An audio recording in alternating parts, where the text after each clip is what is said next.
ہے۔ حضور حضرت ثعلبہ کے گھر تشریف لے گئے،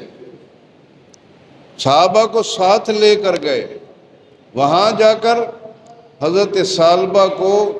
آپ حضور جو تھے حضرت ثعلبہ کی چارپائی پر بیٹھ کر حضرت ثعلبہ کا سر اپنی گود میں رکھ دیا۔ کیا قسمت تھی اس صحابی کی، کیا قسمت تھی کہ اللہ کے نبی کی گود میں اس کا سر تھا، اور حضور کا دست مبارک جسے اللہ نے فرمایا یہ محبوب تیرا ہاتھ نہیں میرا ہاتھ ہے، ید اللہ فوق ایدیہم، قرآن نے فرمایا،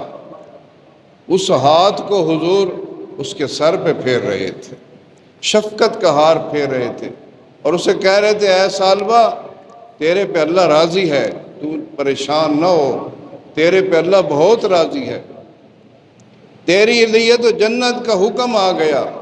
تو پھر بھی روتا رہتا ہے۔ تو حضرت ثعلبہ رضی اللہ تعالیٰ فرماتے ہیں کہ یا رسول اللہ میں رب کے سامنے کس منہ سے پیش ہوں گا کہ میں رب کا بندہ ہو کر ایک گناہ کر بیٹھا۔ عشق الہی اتنا تھا، اور روتے روتے حضور کی ہی گود میں،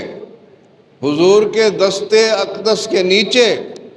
حضرت ثعلبہ کی جان نکل گئی اور اللہ کو پیارے ہو گئے۔